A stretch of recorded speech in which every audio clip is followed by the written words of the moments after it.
I don't cry. I just lay there and have to play the shit myself, since y'all didn't rehearse.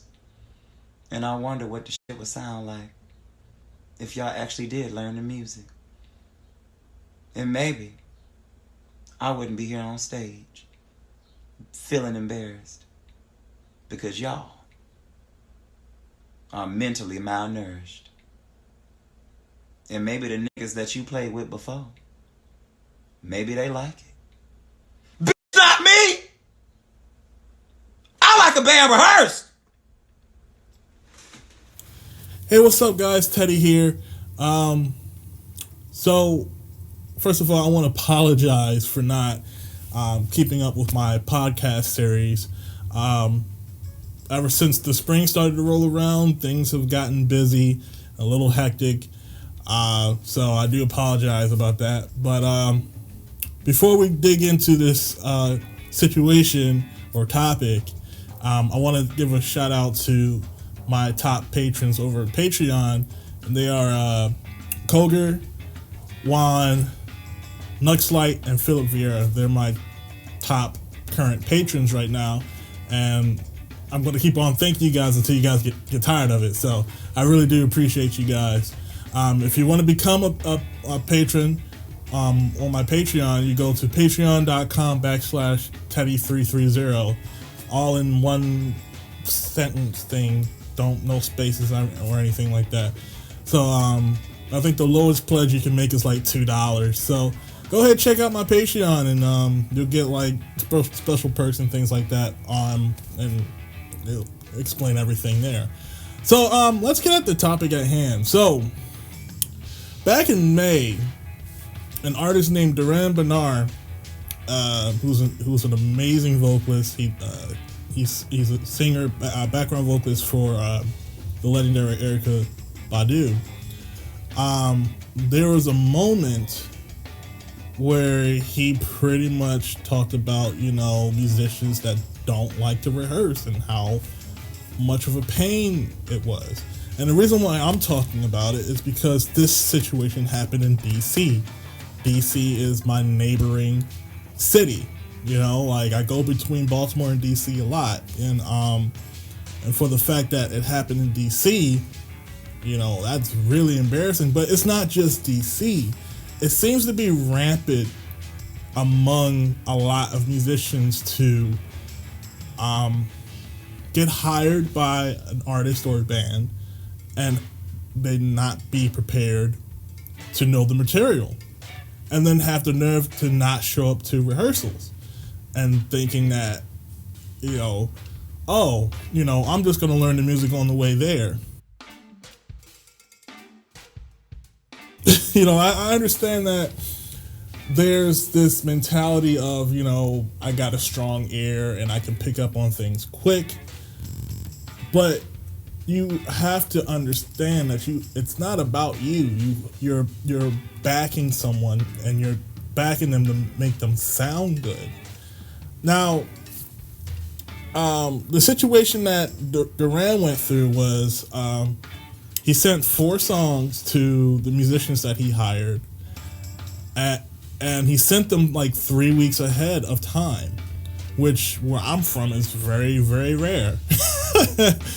And he explains, well, I'll just show you the video here.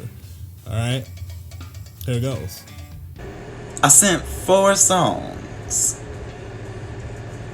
4 songs to the band. 4 songs. 3 weeks in advance. Because I'm thinking it's just 4 songs. Y'all should be able to take care of that, right?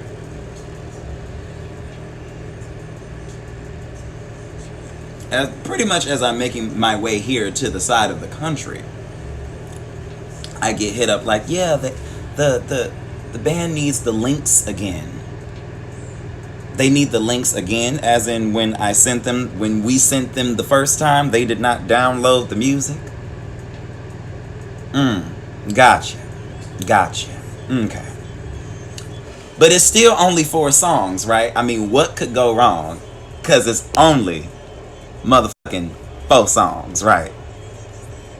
My shit ain't that complex, okay? I'm not giving Anderson .Paak right now. Okay? My mans be having like 3-4 bridges, a breakdown, a B section, a vamp, bitch, an intro and an outro. First and foremost, the rehearsal that was supposed to have been had the night before, only one musician showed up. Everybody else couldn't make it. Could not make it. Okay. So the young man who was on the not somebody, everybody. The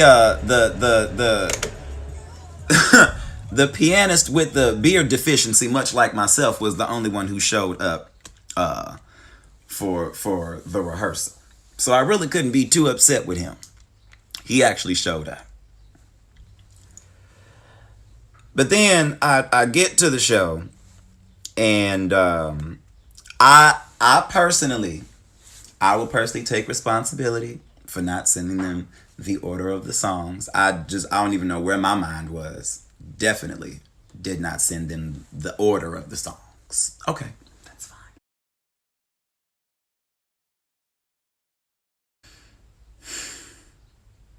We start out Sam's vibe. Okay, we gonna start out smooth. All right. But y'all not playing it correctly. And why are you playing so goddamn fast? Sir, the drums. Where are you going? Why are you playing so fast? We are right here, sir. Talking about, did you smoke today? Did you sniff today? Bitch, what did you have?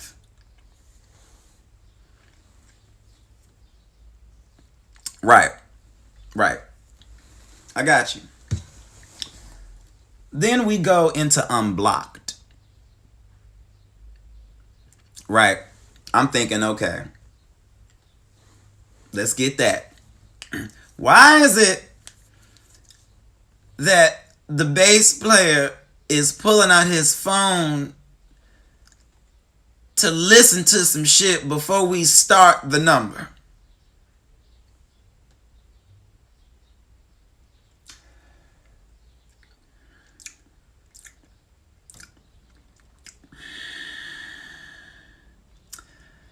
So we start the song. I'm singing the chorus. I'm like, okay, y'all, give me the verse. The pianist directly behind me is playing a completely different key than everybody else. So that's when I said, hey, stop the music. I said, clearly, they don't know this song. Sir, can I get on these keys? Thanks. And can you set it in piano? You clearly don't know what you're doing. Can I get regular piano? You're amazing, thank you. And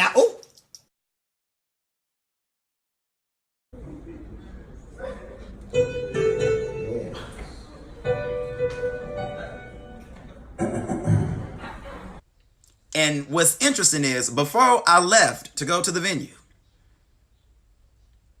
I was telling somebody, I feel like I'm going to have to go up in here and act a complete ass to overcompensate because the band is not going to know the music. But hey, when you stay ready, you ain't got to. As you can see, like, Durand even admitted that he didn't send the song order. But, you know, if the musicians really studied the music, they would have been okay with it, you know? Excuse me. It would have been fine, like, because it seems that Durand seems to be the type of artist that appreciates their musicians, and since he's been a background vocalist, he knows the struggles that musicians go through when they're dealing with artists and things like that. And sometimes the artists aren't always the most organized, or sometimes the artist thinks it's below them to go the extra mile to make sure that their musicians are straight as far as like song orders or or making sure it's the correct version and the correct key. Because, like I said, Durand knows the struggle of being a freelance musician, as he's a freelance musician himself. But the issue I have with a lot of musicians these days, and I used to be really guilty of this, is I don't know how much the gig was paying. I don't know what their side of the situation was. But, like, for me, I have an issue. Oh, I don't have it anymore. Like, still kind of do. Like, I kind of get standoffish when an artist demands way too much for way too little money. And it's not even the fact that I can play the music or not. It's the fact that the demand doesn't meet the pay scale. That's me. That's just me. So, you know, I don't know how much the musicians were getting paid, but something tells me that, you know, they just didn't want to show up to rehearsal and didn't sit down and study music because I guess the pay wasn't pushing them to study the material. But if they look back and look at the bigger picture, you have someone from LA coming to Washington, D.C., someone from LA that's worked with Erykah Badu and other legendary artists, and you're gonna half-ass and like make the gig go down in flames because you didn't learn the material?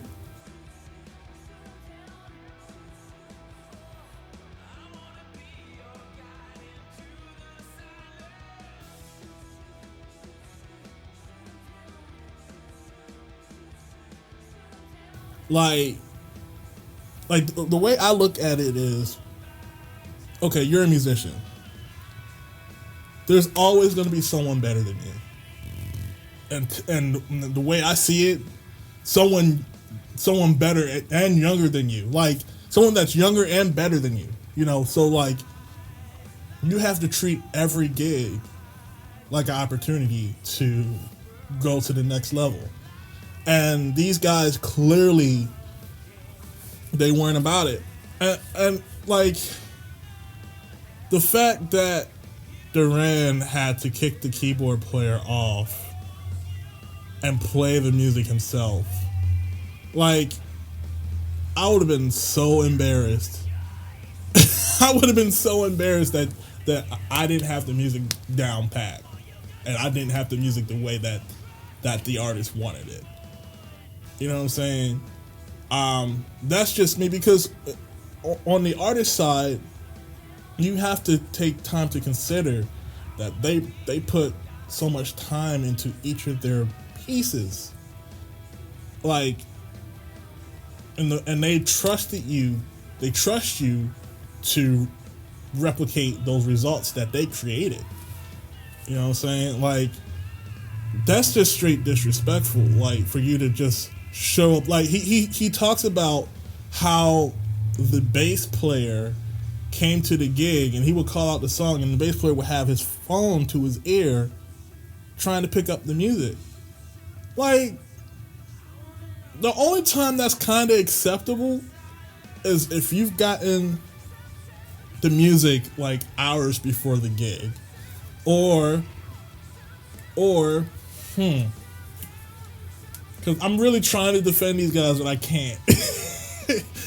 Or, like, if the artist is like, all right, I'm sorry, I sent the wrong music out. It's supposed to be in this key, and I want it in this arrangement. And then, you know, like, for me, when I get music, not only do I listen to it, but I try to chart out the song form. So having that visual roadmap helps my other senses, helps my ears. So, like, for them to be at the gig when they got the music three weeks ahead of time and still don't know the material, I'm surprised they got paid. I'm just putting it out there. Like, I don't know who these cats were. And judging by the keyboard that homie was playing on, he doesn't seem serious about his craft. That's all I'm saying.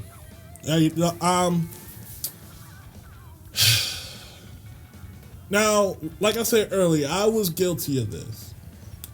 A couple times, actually, I was guilty of this. One instance in particular stands out to me. And I was playing this gig with an artist named Brian Christopher. If I said his name wrong, I'm sorry. But Brian Christopher was not only one of the coolest cats I worked with, but I basically procrastinated. And he sent a lot of music. I'll say that. He sent a lot of music, but he still sent it in a good amount of time where I could have just had all the material down. And not only was I not prepared, the sound guy wasn't prepared either, because we were running tracks and the sound guy didn't know. And then there was no rehearsal that I remember of. I could be wrong. And like the only person that was really prepared was the bass player, but me and the keyboardist, we weren't prepared. And I burned a huge bridge. I mean, Brian and I are like, we haven't talked in years, but like we're still cool. But I know after that gig, and I could tell after that gig, he was not calling me ever again, because of me just not being prepared and ready to go. And y'all like, a lot of musicians these days just don't understand. Like, okay, all right, so what? So the gig is not paying what you're worth. Okay, the gig is not paying what you're worth, but you're still getting paid something, and that could be put towards a bill, or it could be put towards a small micro piece of your student loan, or something. But like, if the artist is not demanding A through Z, and they're really cool, and they're down to earth, and they're willing to work with you, like, make it happen, yo. Like, it's like, put your ego aside. If the artist is not giving you any kind of ego, put your ego aside and just work with them. You know, I understand if the artist is like, oh, I'm such and such, and you're only getting paid $125 to play for me. I'm only sending you 4 songs, and you better have them down, or I'm going to tell everybody I know you will suffer from my clout. Like, no. Like, okay, if the artist has that kind of ego, all right, still be cool, but operate in silence and make your homies know, like, yo, stay away from such and such, stay away from this artist, stay away from. But like, don't come into the gig like, oh, like, I heard your tracks like once, yo, your stuff's easy. Like, treat the gig like you were the original musician on the session, yo. Like, come on, young. Like, for real. Like, it shouldn't be like that. In fact, a lot of things would clear up if you knew how to communicate when it came to negotiating your gigs. Like, all right, so you got asked by Durand Bernarr to play this gig. So what you want to do is, okay, well, I appreciate you thinking about me and thinking I will fit for this gig. So how much is this gig paying? When and where is the gig? Is there going to be a rehearsal? Is the rehearsal paid or not? Is the rehearsal paid or not? Will there be equipment at the rehearsal location? You know? And like, how many songs are you sending me? Do you have Dropbox? Do you have Google Drive? Do you have, like, ask questions, you know, and try to get everything in writing. Like I think none of this would have happened if the musicians knew how to properly communicate and would have been like, all right, so like, how much is the gig? How much is this? What's going on? This and that, and won't, you know. But gosh, it's like stuff that shouldn't be that deep becomes deep, because egos, if that makes sense. I don't like, at this point, I'm just rambling, you know, but I'm starting to know that it's just a bunch of ego stuff. And musicians, y'all need to stop. Artists, y'all need to chill too. You know, as long as we all know that we're people and they don't get caught up in the clout of one's ability or one's social status, then things should be better. But that's just me. Alright, well, that's it for this episode of Tedcast. Thank you guys for checking out this episode, and tell me your thoughts in the comments, and also, you know, subscribe, hit the bell, and also check out my Patreon, like I said before. But yeah, that's pretty much it, and thank you guys for checking out the video. I'm out. Peace.